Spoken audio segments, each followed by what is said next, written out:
말씀은 요한복음 14장 1절부터 7절까지 함께 교독하시겠습니다. 요한복음 14장 1절부터 7절까지 제가 먼저 14장 1절을 하나님 앞에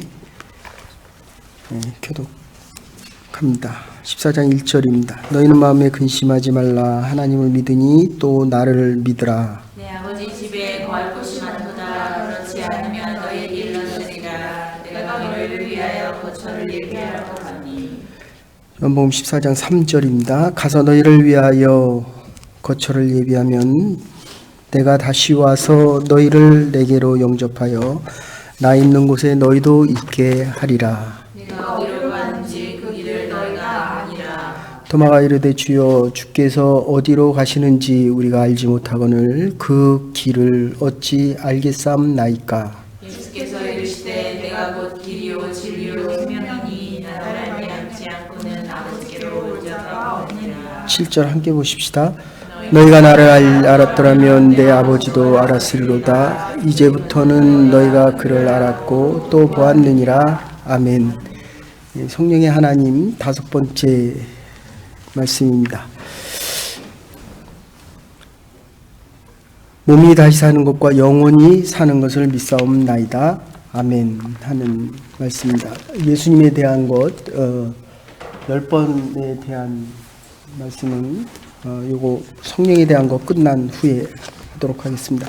뒷부분이 훨씬 중요해서 앞부분은 그냥 간단하게 말씀드리겠습니다. 우리가 사도신경을 고백할 때 전능하사 천지를 만드신 여호와 하나님 이렇게 이야기합니다. 그리고 맨 마지막에 영원히 사는 것을 믿사옵나이다. 아멘. 그러니까 사도신경을 한마디로 요약하면 영원히 사는 것을 소망하며 살아가는 것입니다.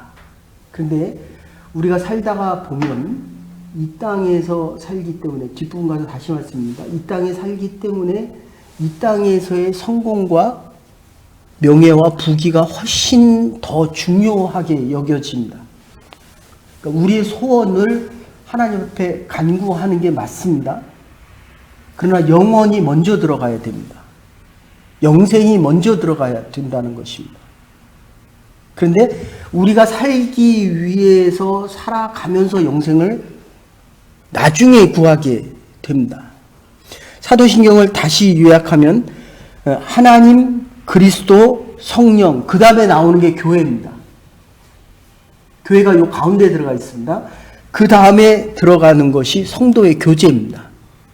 그러니까 우리가 자꾸 친교를 교회에서 친교를 한다라고 이야기하지만 교회가 먼저입니다. 친교가 먼저가 아니라 교회가 먼저이고 하나님, 예수 그리스도, 성령, 교회 그리고 성도의 교제가 성령 안에서 되는 겁니다. 교회 안에서 성령의 교제를 하는 것입니다.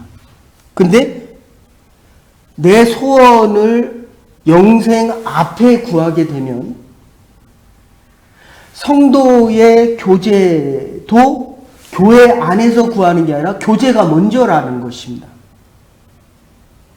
하나님과 성령과 예수 그리스도를 빼놓은 교제가 교회 안에서 이루어지고 있기 때문에 교회가 새 힘과 새 능력, 하늘로부터 오는 새 힘과 새 능력을 못 받습니다.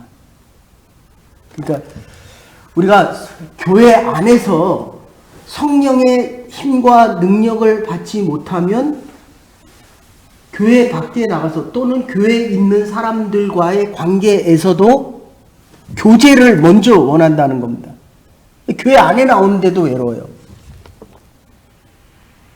교회 안에서도 자꾸 사람을 의지하게 됩니다. 아닙니다. 하나님, 예수 그리스도, 그리고 성령, 그 다음에 오는 것이 교회가 먼저라는 것입니다. 그런데 이게 자꾸 교제 중심으로 갑니다. 그 결과는 어떻습니까? 사람을 생각하고 사람을 의지하고 사람의 판단에 좌지우지됩니다. 늘 말씀드립니다. 내 편과 네 편이 아니라 그리스도의 편입니다. 내가 그리스도의 편이고 그리스도가 나의 편 되는 것입니다. 이 성도의 교제 다음에 오는 것이 사죄와 부활에 대한 고백이고 그 다음이 영생입니다. 이 순서가 아주 정확해야 됩니다.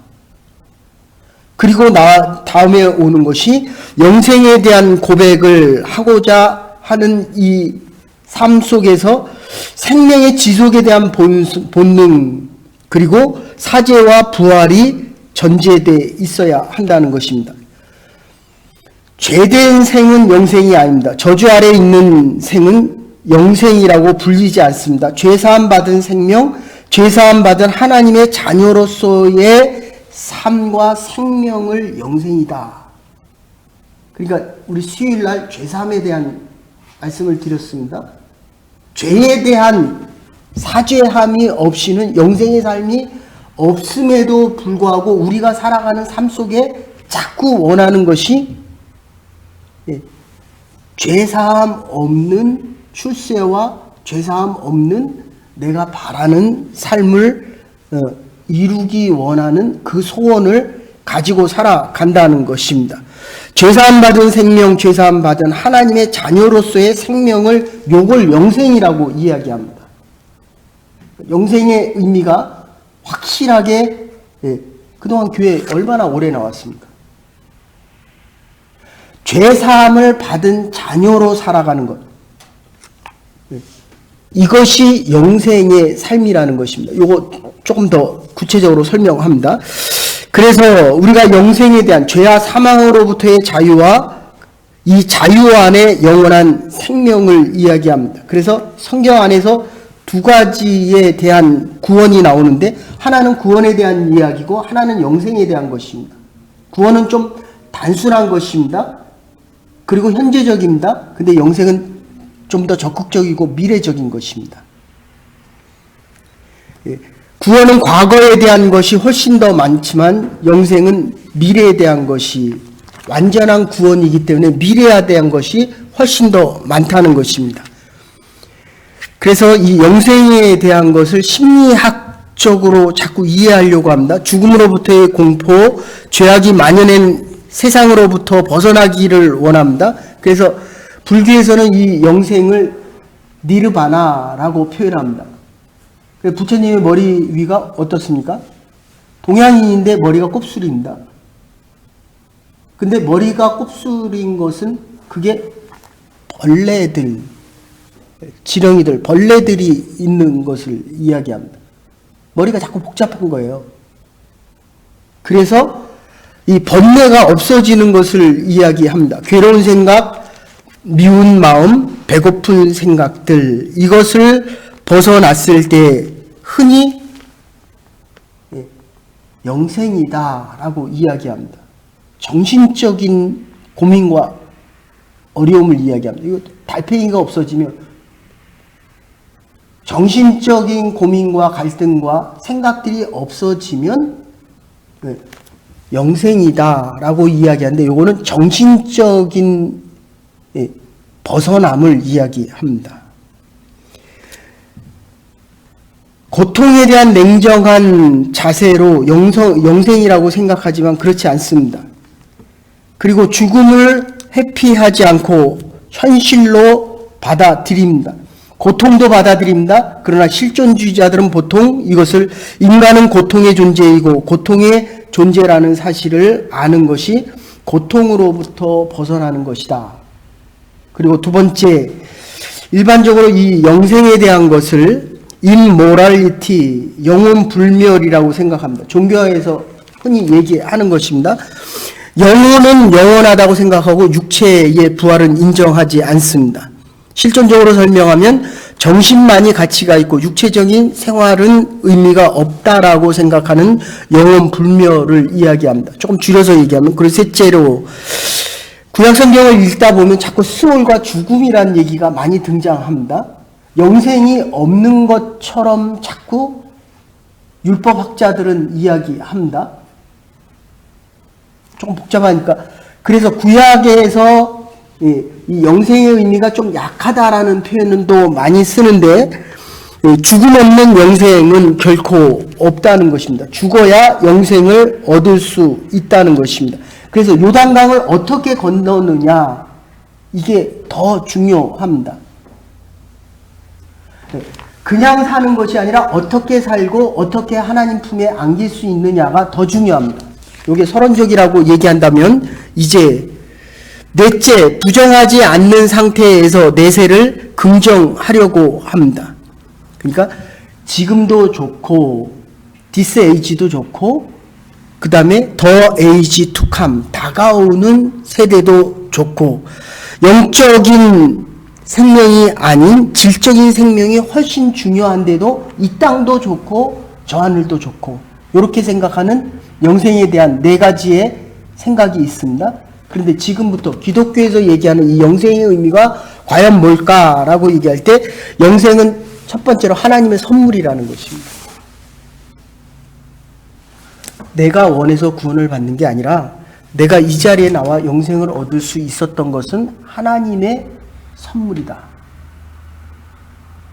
빼앗는 게 아니라는 거예요.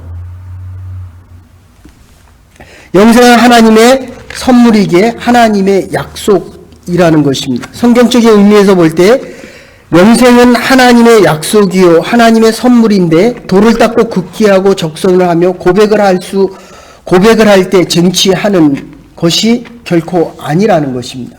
그래서 디도서 1장 2절 보시면, 그래서 여러분들 하나님의 일을 할 때 하나님 앞에 나와서 헌신할 때 내가 아무리 헌신해도 이 죄됨에 대한 칭의가 없으면 하나님의 선물을 뇌물로 받게 됩니다.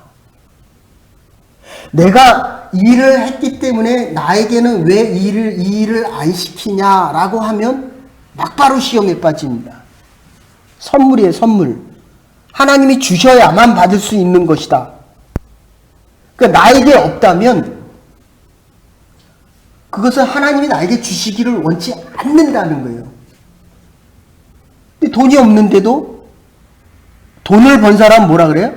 내 수와 내 노력으로 돈을 벌었다라고 해서 내 돈이라고 얘기합니다. 그런데 그 돈은 뭐예요? 하나님이 주신 거예요. 하나님의 은사고 하나님의 선물이라는 거예요. 교회 봉사할 때도 마찬가지입니다. 내가 찬양팀에서 봉사할 수 있는 건 하나님이 찬양팀에서 봉사할 수 있는 선물을 주신 거예요. 이게 자꾸 바뀌면 안 됩니다. 영생의 의미가 그 자체가 하나님의 선물이라는 거예요. 내가 여기 와서 공부하는 게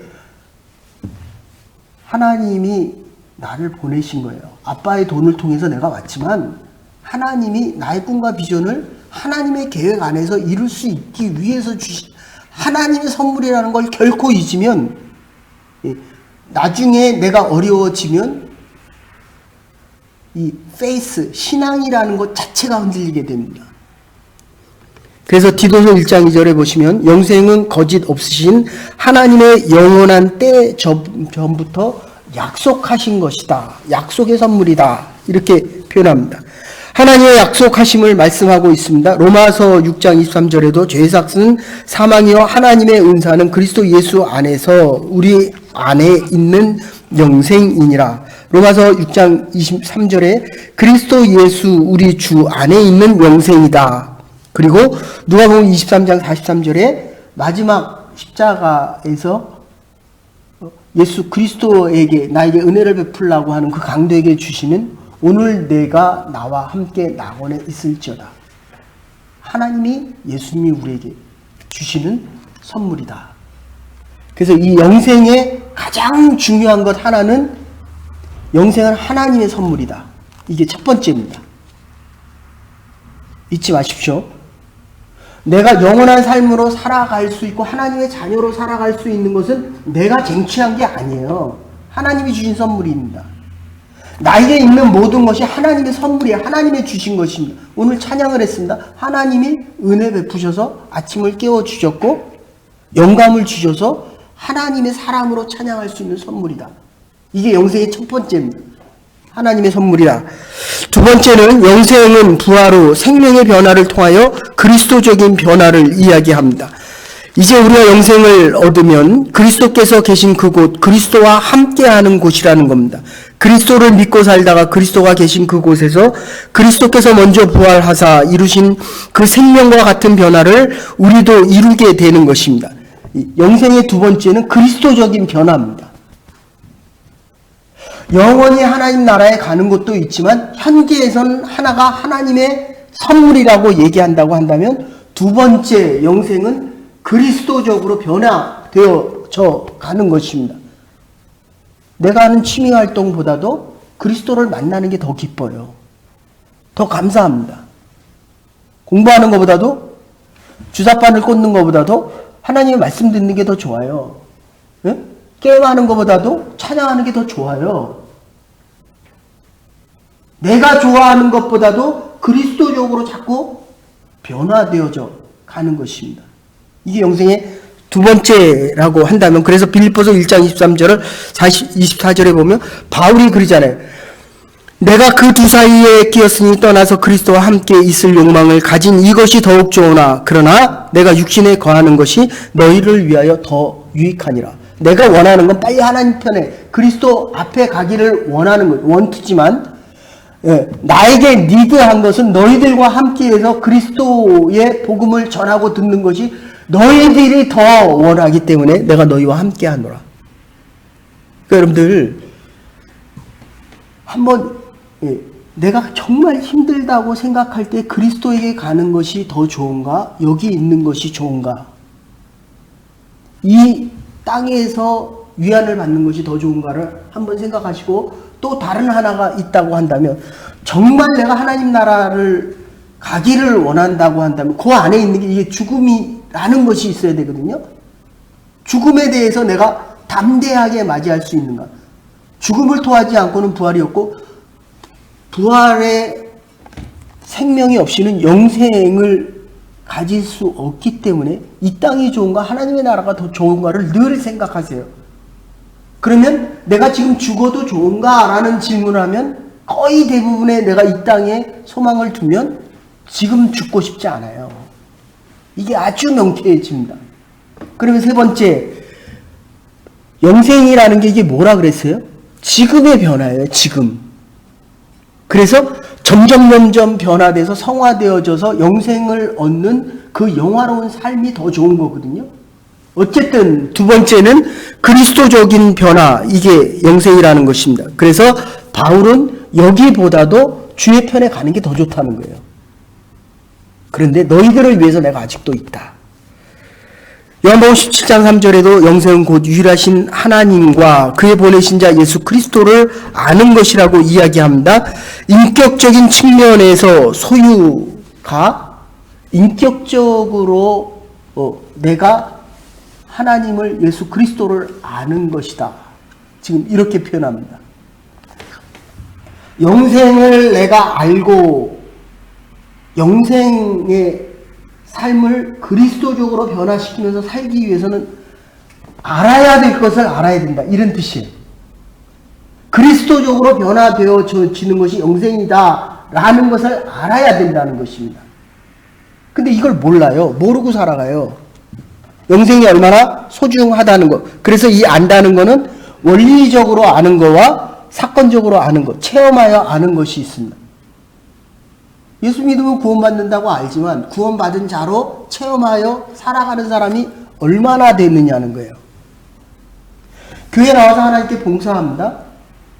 하나님이 주신 선물이라는 걸 알고 그리스도적으로 변하면 내가 아무리 많이 봉사를 했어도 대가가 없어도 감사한 거거든요. 근데 이걸 모르고 살아간다는 거예요. 하나님이 나에게 주신 선물이기 때문에 이게 내게 아니에요. 그러면 나에게 찬양의 은사를 안 주고 나에게는 말씀 전하는 은사를 주었다면 내가 하는 것을 할 수 있는 것이 얼마나 소중하다는 걸 알아야 되는데 그리스도적으로 안 바뀌니까 이 아는 것이 머리로는 압니다. 사랑해라. 이웃이 나를 미워해도 사랑해라. 내가 하나님의 교회에 와서 어떤 대가를 얻지 않아도 누가 나를 인정해 주지 않아도 하나님은 나를 사랑하신다. 이거를 알고 있는데도 불구하고 저 사람이 나 싫어하면 싫거든요. 교회 나와서도 외롭거든요. 머리로는 그리스도의 사랑을 아는데 체험적으로 아는 게 깨달음이 아직 안 됐다는 겁니다. 이게 그래서 그리스도인으로 따질 때 익명의 그리스도인, 그러니까 80%에서 90%가 교회만 나온다는 거예요. 체험되어진 그리스도인, 거듭난 그리스도인이 많지 않다는 거예요. 근데 여러분들은 체험하여 아는 사람, 그러니까 여러분들 교회 나오고 하나님의 일을 할 때 저 사람이 미워지거나 또는 질투가 나거나 또는 더 나가서 외롭거나 조금 더 나가서 그리스도적으로 변화되어지지 않는 삶을 살아가고 있다고 한다면 아직 영생을 받지 못했다. 이렇게 되는 거예요. 이게 얼마나 무서운 심판입니까? 안다는 것과 체험하여 아는 것은 다르다. 영생은 체험하여 구원받은 것을, 영생을 얻은 것을 알고 살아가는 것입니다. 그래서 이 안다고 하는 것, 사실에 대한 지식이요, 다른 하나는 원인에 대한 지식입니다. 하나는 실제적인 지식이요, 하나는 추상적인 것입니다. 원리적으로 아는 것입니다. 원리적으로 아는 것, 사건적으로 아는 것을 이야기합니다. 무엇에 대해서 아는 것과 그것 자체를 아는 것이 완전히 다릅니다. 그죠? 사랑하고 있잖아요. 사랑에 대해서 모르는 사람이 어디 있어요? 사랑하고 결혼했잖아요. 그건 더 사랑해야 되는데 사랑을 아는 것과 체험하여 아는 것은 다릅니다. 예수 그리스도를 아는 것과 체험하여 아는 것은 다르다는 거예요. 사랑을 해보고서야 사랑을 알고 원리적으로 압니다. 그래서 그리스도를 바로 알아야 된다는 겁니다. 그래서 이 안다는 것, 영생을 바로 안다는 것을 얘기했다면 네 번째, 예수 그리스도를 아는 것은 체험적이고 완전한 삶을 이야기합니다. 그래서 창세기 4장 1절에 보시면 안다는 이거, 그리고 마태복음 1장 끝절에 보면 아들을 낳기까지 동침치 아니하였노라, 기노스코라고 얘기하는데, 내가 아내도 알고 생일도 알고 나이도 알고 그리고 약혼녀였거든요. 그런데 체험하여 알지는 못했다는 거예요. 부부가 동침하여 알지는 못했다는 거예요. 살아야지. 내가 아이를 낳을 것이다. 내가 알지를 못하는데 어떻게 아이를 낳을 수 있습니까? 지금 이 얘기입니다. 체험하여 아는 것을 이야기한다고 한다면, 우리가 안다는 것은 정신과 몸이 완전하게 합쳐져서 연합하는 것을 이야기합니다. 구체적인 연합, 실제적인 체험을 이야기합니다. 예수님을 안다는 것, 바로 이렇게 체험적으로 안다는 것을 이야기합니다. 내 생명의 문제입니다. 예수를 안다는 것은, 예수를 알아서 변화되어지지 않으면 내가 죽어 있는 겁니다. 1년 후에 이 교회가 변화되지 않으면 우리는 다 죽어 있는 사람들입니다. 근데 자꾸 살아있다고 생각을 하고 살고 싶으니까 사람들에게 자꾸 인정받고 싶은 거예요. 눈에 보이는 대로 인정받고 싶습니다. 왜 외로워요? 저 사람이 나를 위로해 주지 않기 때문에. 그런데 실제는 하나님의 위로를 받지 못하기 때문에. 사랑 의지하지 마십시오. 그래서 예수를 안다는 것은 내 생명의 문제입니다. 빌립보서 1장 21절에 보시면 내게 사는 것이 그리스도니 죽는 것도 유익하니라. 내가 사는 것이 그리스도가 되고 그리스도의 삶이 내 인생 속에 체험적으로 감동과 지식을 합친 완전한 알므로 그리스도께서 나를 알아주시고 내가 그리스도를 알아가는 것입니다. 다섯 번째로 이 아는 것은 믿음을 요구합니다. 이 결론인데 아주 중요한 내용입니다. 믿음을 요구하는데 페이스 이벤트를 이야기합니다. 히스토리컬 이벤트를 얘기하는 게 아니라 믿음의 사건들을 이야기한다는 것입니다. 믿음이 요구됩니다. 믿지 않으면 알고 있는 이 지식이 아무 의미가 없습니다. 히로시마에 원자탄이 투하되기 전에 미군이 계속 삐라를 뿌렸습니다. 심지어 방송으로도 이야기를 했습니다. 공중에 비행기 가면서 이제 이 폭탄이 터지면 수십만이 죽을 것이다 라고 이야기할 때 아무도 그거를 믿지 않았습니다. 그런데 호해를 보면 알았어요. 이런 폭탄이 터진다는 것. 그런데 알았는데 믿지를 않았다는 거예요. 성경에 나오는 예수 그리스도를 믿어야 영생을 얻는다라고 이야기하지만 예수 그리스도처럼 예수 그리스도의 삶으로 변화되어져야 된다는 사실을 성경에 알려지고 있지만 이걸 믿는 사람이 없어요. 그러니까 영생이 없다는 겁니다. 그죠? 내가 왜 고민을 합니까? 하나님의 말씀대로 살면 내가 원하는 꿈과 비전을 이룬다는 걸 알거든요. 정말 믿으면 믿음대로 하죠. 행위가 따라옵니다. 아는데 믿지를 않는 거예요. 그래서 믿으면 내 안에서 내가 원하는 사건들이 해결되어진다는 것입니다. 히스토리컬 이벤트와 페이스 이벤트가 아주 다르다는 것입니다. 내가 안 믿으면 내게 신앙적인 사건이 되지 않습니다. 적어도 내 의식 속에서 내 인격 속에서는 페이스풀 이벤트가 되어야 됩니다. 믿음의 사건으로 바뀌어야 됩니다. 제가 전도사 시절 때 그 아버님이 돌아가셨어요. 전도사님 아버님. 근데 전도사님들이 모여서 한 10몇 명이 모여서 예수 그리스도 이름으로 죽은 자에 일어나라 라고 외치면서 기도했습니다. 다 났어요? 산이 다 났어요? 예수 그리스도의 이름으로 일어나라. 근데 분명한 사실 하나는 기도할 때 10일 걸릴 게 기도 안 할 때 10일 걸릴 게 기도하면 7일 5일 짧아진다는 거예요. 저도 어제 가서 기도했거든요. 손목을 수술해야 되느냐 안 해야 되느냐, 목도 수술해야 되느냐 안 해야 되느냐. 그 다음은 하나님이 하시는 겁니다. 아멘? 근데 안 하는 게 문제라는 거예요. 그리고 하나님이 하시는 일에 내가 개입하지 마세요. 하나님 지금 부르면 가는 거예요. 그럼 낫으면 좀 더 살라는 거예요. 낫으면 좀 덜 아프게 하나님 일 많이 하라는 겁니다. 근데 하지도 않고 하나님이 능력이 있는지 없는지를, 능력이 있다는 건 알아요. 근데 그 믿음이 안 생겨요. 믿지 않는 자들은 구원의 영생을 모릅니다. 우리는 안다. 아는데 믿음대로 행하지 않기 때문에 능력이 없다는 겁니다. 사도신경의 고백 속에서 내가 아버지 품에 안길 수 있는 영원한 삶을 살아갈 수 있는 능력의 사람들 되기를 주의 이름으로 축원합니다. 믿음대로 해야죠. 믿음대로. 내 의식 속에, 내 인격 속에 사건화, 그리스도의 믿음적인 사건이 되어야 됩니다. 6번째로 믿는 자 영생을 이야기하는데 이거는 성례의 전입니다. 아주 중요한 결론입니다. 안다는 것과 믿는다는 것.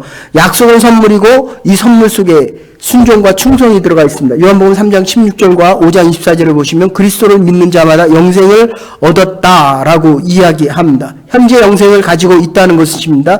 믿음은 곧 순종이고 요한복음 6장 40절에 그리고 요한일서 3장 13절 디모데전서 1장 16절에 이야기합니다. 결론적으로 예수님께서는 안다는 것과 믿는다는 것을 종합적으로 얘기해서 성례전을 합니다. 장로교에서 모든 종교에서 가장 중요하게 나오는 것이 성례전입니다. 먹고 마시는 겁니다. 예수의 피를 먹고 마시는 겁니다. 조금 더 정리해서 말씀드리면 내 살을 예수님께서 내 살을 먹어야 하고 내 피를 마셔야 한다. 그래야 영생을 얻을 수 있다라고 이야기합니다. 우리의 영과 그리스도의 생명과의 관계를 이야기합니다. 생명적인 절실한 관계를 이야기합니다. 예수 그리스도의 생명과 연합되어야만, 그리고 말씀을 끊임없이 받아들여야만 내 생명은 살아납니다. 이게 영생입니다. 말씀을 받아들이지 않았어요. 배운 적이 없어요. 아는데 말씀대로 행한 적이 없어요. 그러니까 능력이 없습니다. 그러니까 지금 25년을 살았는데도 나는 5살이에요. 피곤하고 지친데도 하나님의 말씀을 왜 듣습니까? 살아 있고 싶어서. 내 살을 먹고 마셔라. 약속은 선물입니다. 결론입니다. 약속은 선물입니다. 내 공로와 내 고행으로 받아들일 수 있는 것이 아닙니다. 우리는 순종해야 되고 충성해야 됩니다. 말씀대로 순종해야 능력이 나타나고 그래야 충성할 수 있습니다. 내 일이 아니에요. 하나님의 일을 하러 온 겁니다. 내 일을 하면 내 의가 드러나서 그거는 죽게 됩니다. 그러니까 여러분들 하나님의 일을 하면서 자꾸 나나 하지 마세요. 내가 상처받았다. 그거 더 받아야 돼요. 아직도 모자릅니다. 예수의 살과 피를 먹고 순종하고 충성하면 이건 윤리적인 행위지만 영생을 알기에 좁은 길로 가야 됩니다. 고독한 길로 가야 됩니다. 집사님, 고독한 길이 이게 살아나는 길이에요. 네? 모든 것을 잃어버리고 좁은 길로 가야 됩니다. 이것이 영생을 얻은 자의 윤리입니다. 생명을 가르치는 영생은 죽음을 통한 영생이요. 그 시작은 바로 지금이라는 것입니다. 죽음 다음이 아니라 지금이 영생의 시작입니다. 그리스도와 함께 사는 오늘 여기서부터가 영생입니다. 사망을 이기는 생활, 죄를 이기는 생활, 그리스도께 충성하는 생활 자체가 영생인 것입니다. 영생 안에 살아갈 것입니다. 영원히 살 것입니다. 말씀이 가르쳐주는 영생의 교리가 바로 이것입니다. 우리는 영원히 사는 것을 믿고 살아가는 영생의 사람들입니다. 기도하시겠습니다. 이제는 개월이 되신 우리 주 예수 그리스도의 극진하신 은혜와 하나님의 무한하신 사랑과 성령의 감동 교통하심이 영생은 죽음을 통한 영생이요 그 시작은 바로 지금인 것을 고백하며 죽음 다음이 아니라 오늘 이 시간부터 영생의 삶을 살아가기로 결단하는 주의 백성들을 위해 오늘 하루의 삶도 생명 있는 살아있는 그리스도적인 삶을 통하여 새롭게 살아나기로 결단하는 하나님의 백성들을 위해 하나님의 교회 위에 이제로부터 영원토록 함께 하시옵기를 축원하옵나이다. 아멘. 오늘도 영생 속에서 그리스도와 함께 살아갈 수 있는 믿음의 백성들 될 수 있기를 간절히 소원합니다.